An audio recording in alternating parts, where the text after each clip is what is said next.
ভারত ও বাংলাদেশ সীমান্তে সাম্প্রতিক সময়ে এমন কিছু ঘটনা ঘটেছে যা কিন্তু ধারাবাহিকভাবে আমাদেরকেও চমকে দিয়েছে। কিন্তু আজকে যে ঘটনা ঘটলো, আমার মনে হয় আগের সব ঘটনাকে ছাপিয়ে চলে গেল। আজকে বাংলাদেশের সেনাবাহিনীর এক সদস্য অর্থাৎ বিজিবির এক সদস্যকে হাতে নাতে গ্রেফতার করলো ভারতের বিএসএফ। বুঝতে পারছেন এই খবরটার গুরুত্বটা ঠিক কোথায়? মেঘালয়তে ঠিক দুদিন আগে এই ধরনের একটি ঘটনা ঘটেছিল। আমার মনে হয় আমি আপনাদের সামনে সেই ঘটনা নিয়ে এসেছিলাম, যেখানে বাংলাদেশ পুলিশের এক কর্তাকে আটক করা হয়েছিল বিএসএফ জওয়ানের দ্বারা। কারণ সেই পুলিশ কর্তা নাকি সঙ্গে আরো 10-12 জনকে সঙ্গী করে ভারতবর্ষে ঢুকেছিলেন, এবং ভারতবর্ষে ঢুকে মেঘালয়ের এক স্থানীয় দোকানদার যখন তিনি ঘুমাচ্ছিলেন রাতে, তাকে হাত পা বেঁধে বাংলাদেশে নিয়ে যাওয়ার চেষ্টা করছিলেন। সেই দোকানদার পরিস্থিতি বুঝে জঙ্গলের মধ্যে থেকে পালিয়ে আসার চেষ্টা করেন এবং পালিয়ে আসতে সক্ষম হন, এবং এই পরিস্থিতিটায় বিএসএফ জওয়ানরা তাদের কিন্তু ঘিরে ফেলতে সক্ষম হয়েছিল। বাংলাদেশ পুলিশের যে কর্তা ধরা পড়েছিল তার কাছে কিন্তু পিস্তল অর্থাৎ আগ্নেয়াস্ত্র পাওয়া গেছে এবং একাধিক গুরুত্বপূর্ণ ডকুমেন্ট পাওয়া গেছে। সেই ডকুমেন্টগুলো দেখেই বোঝা গেছে তার কাছে বাংলাদেশ পুলিশের অ্যাক্টিভ আইডেন্টি কার্ড ছিল। অর্থাৎ এই বাংলাদেশ পুলিশের কর্তা ভারতবর্ষে কোনো না কোনো কারণে ঢোকার চেষ্টা করছিলেন এবং ভারতের বিপক্ষে কোনো ষড়যন্ত্রে লিপ্ত। আজকে যে ঘটনা ঘটলো তা হলো ভারত এবং বাংলাদেশ সীমান্তে ত্রিপুরায়। সেখানে সিপাহীজলা নামক একটি জায়গা আছে যেটি মধুপুর থানার অন্তর্গত। সেখানে বিজিবির দুজন সদস্য, একজন নয় দুজন সদস্য ভারতে ঢুকে যান। শুধুমাত্র ভারতে ঢুকে যান তা নয়, ভারত থেকে 100 মিটার দূরে এসেও তারা বিভিন্ন চা বাগানের মধ্য দিয়ে ভারতবর্ষে ঢুকে যাওয়ার চেষ্টা করছিলেন। যাকে গ্রেফতার করা হয় তার নাম মোহাম্মদ সিরাজ ইসলাম, যিনি স্বীকার করেছেন তিনি বাংলাদেশ বর্ডার গার্ড অফ বাংলাদেশের 60 নম্বর ব্যাটালিয়নের অন্যতম সদস্য।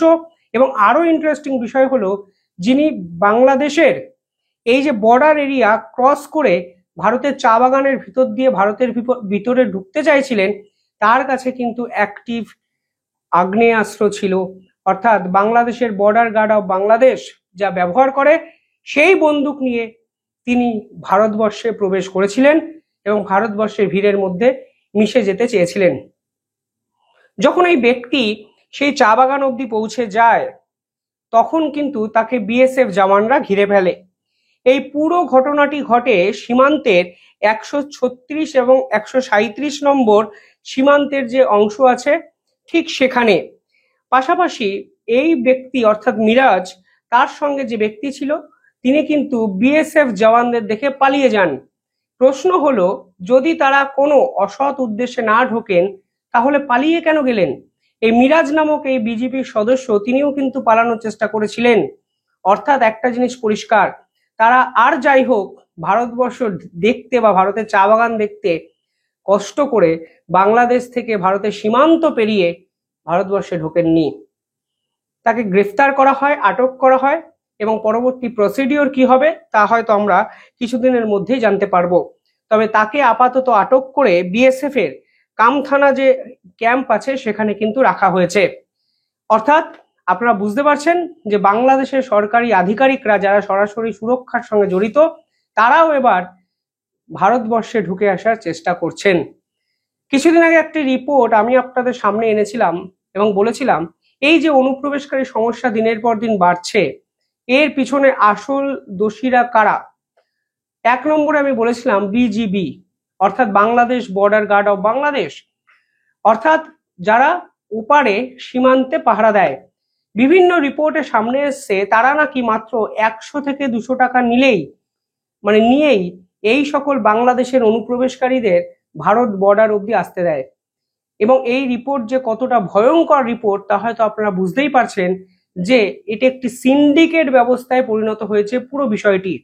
এটি শুধুমাত্র দালালরা বা দালাল চক্রের মাধ্যমে হচ্ছে তা নয়, বাংলাদেশের সর্বোচ্চ বিভিন্ন নেতৃত্ব হয়তো খুঁজলে দেখা যাবে এর পিছনে অ্যাক্টিভলি জড়িত, কারণ তারা এই ইস্যুগুলো নিয়ে রাজনীতি করতে অভ্যস্ত। কিন্তু বর্ডার গার্ড অফ বাংলাদেশ, যাদের কাজই হলো অনুপ্রবেশকারীদের থামানো, তারাই দিনের পর দিন এই সকল অনুপ্রবেশকারীদের শুধুমাত্র টাকার জন্য মানে আজকে ভারতের দিকে ঠেলে দিচ্ছেন, এবং বিএসএফ জওয়ানরা যখন গুলি করছেন তখন সেই ডেড বডি গুলো নিয়ে মিথ্যে রাজনীতির আশ্রয় নিচ্ছেন। কিন্তু আজকের এই ঘটনা আমার মনে হয় শেষ 8 থেকে 10 মাসের সব থেকে আলোচিত একটি ঘটনা, যেখানে বর্ডার অফ গার্ড অফ বাংলাদেশের এক কর্তা বন্দুক নিয়ে ধরা পড়লেন ভারতের বিএসএফ জওয়ানদের কাছে। এই ঘটনা যখন আমাদের সামনে উঠে এলো তখনই আরো একটা ইম্পর্টেন্ট আপডেট আপনারা জানেন, 25 থেকে 28 আগস্ট বিএসএফ এবং বিজিবির সম্ভবত প্রথমবারের জন্য এই ধরনের হাই ভোল্টেজ মিটিং হতে চলেছে বাংলাদেশে। এই মিটিংটি হবে বাংলাদেশের ঢাকায়, যেখানে বিজেপির হেডকোয়ার্টার ঠিক সেখানে।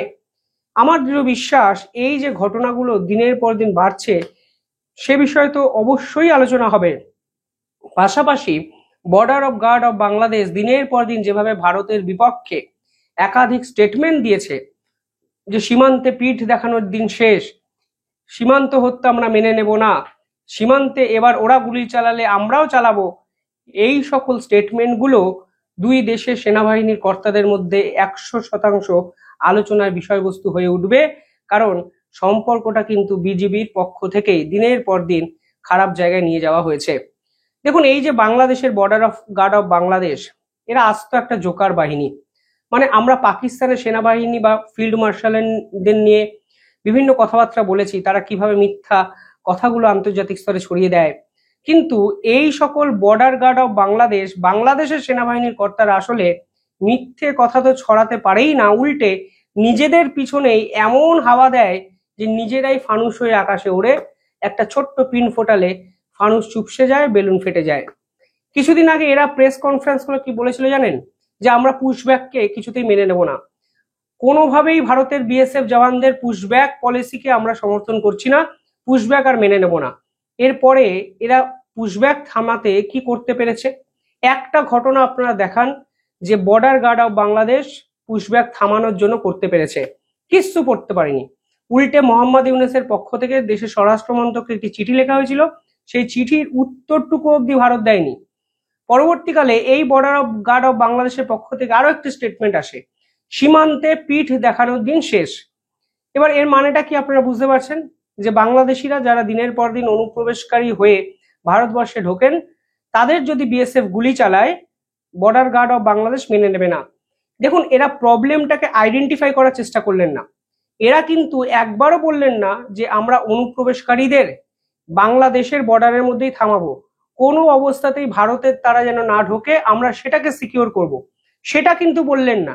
অপরাধ প্রবণতাটা বোঝার চেষ্টা করুন। এরা উল্টে বলছেন যে যারা সীমান্তে গুলি চালায় আমরা তাদেরকে ছাড়বো না। এরপরে কি হলো? এরপরে অনুপ্রবেশকারী তারা একটা বিন্দুও থামাতে পারেননি, অনুপ্রবেশকারীর সংখ্যা দিনের পর দিন বেড়েছে, আর পাল্লা দিয়ে বিএসএফও কিন্তু গুলি চালিয়ে বুঝিয়ে দিয়েছে দেশের সুরক্ষার সঙ্গে কোনো ছেলেখেলা নয়। অর্থাৎ তারা সীমান্তে পিঠ দেখিয়েছেন এবং গুলিও খেয়েছেন। আলটিমেটলি নিজেরাই নিজেদেরকে হাস্যকর এক উপাদানে আন্তর্জাতিক স্তরে কিন্তু প্রতিনিয়ত এস্টাবলিশ করেছেন, যা মোহাম্মদ ইউনূস সরকার করেছে, এবং এই সরকারের অংশ বর্ডার গার্ড অফ বাংলাদেশও করেছে। কিন্তু এত কিছুর মধ্যেও নিঃসন্দেহে ভয়ঙ্কর যে জিনিস আজকে আমরা দেখলাম, সেখানে শুধু বাংলাদেশ পুলিশ নয়, বাংলাদেশ সেনাবাহিনীর সদস্যরা ভারতবর্ষে ঢুকে আসার চেষ্টা করছেন এবং ভিড়ের মধ্যে মিশে যাওয়ার চেষ্টা করছেন। আমার মনে হয় নিঃসন্দেহে অ্যালার্মিং একটা অবস্থা। এই অবিলম্বে সকলকে অনেক বেশি সজাগ হতে হবে। অনেকটাই লেট হয়ে গেছে, কিন্তু এখনো সময় আছে। যদি আমরা এই অপরাধী অনুপ্রবেশকারীদের থামাতে চাই, এই সিস্টেমকে ভাঙতে চাই, তাহলে আমাদের মধ্যে থেকেই মানসিকভাবে এই সিস্টেমের বিপক্ষে লড়াই করব, এই মানসিকতাটাও কিন্তু ধারণ এবং বহন করতে হবে। যাই হোক, আপনারা কিভাবে দেখছেন পুরো বিষয়টি কমেন্টে জানাবেন।